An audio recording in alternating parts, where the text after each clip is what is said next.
In this video, we're going to talk about some Facebook Live best practices, and these are as recommended by Facebook. Now, the first thing that Facebook recommend is that you let people know ahead of time when you're going to broadcast. And this is a very good idea because obviously you want to get as big an audience as possible, and it's not like you publish a TV guide or something. So you want to let people know ahead of time when you're going to broadcast. Now, there are lots of ways that you can do this. I suppose the easiest way is via Facebook itself, to let your Facebook friends, let your Facebook followers know that you're going to be broadcasting via Facebook Live so that they can log in and watch your video at the time it's going to go out. You can also do a shout out to your followers on Twitter.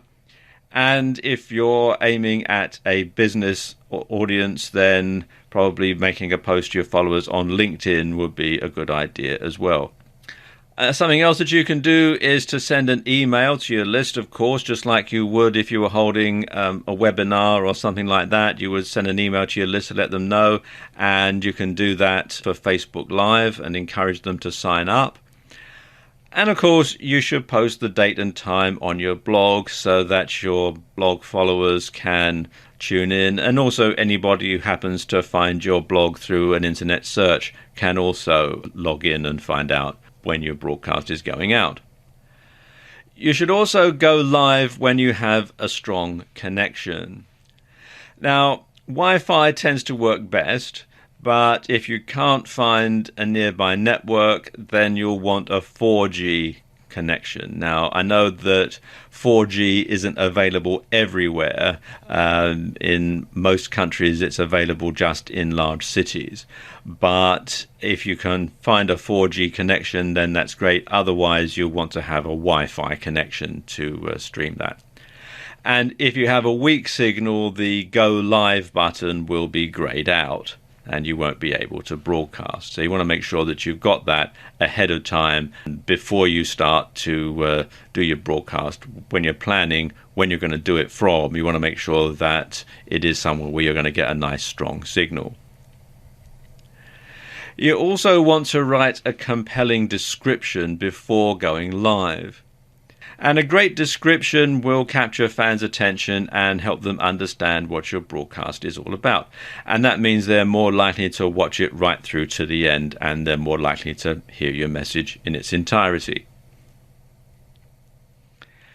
You should also ask your viewers to follow you and receive notifications when you go live.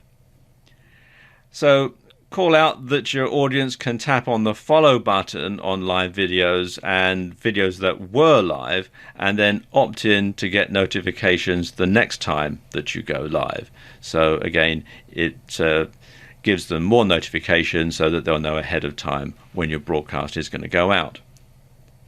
And you want to say hello to commenters by name and respond to their comments. Because one of the great things about Facebook Live is that you can communicate with your audience. They can send you comments which you can read as you're making your video, and then you can respond to them in real time. And your audience will be thrilled to hear you mention their name and answer their questions when you're live.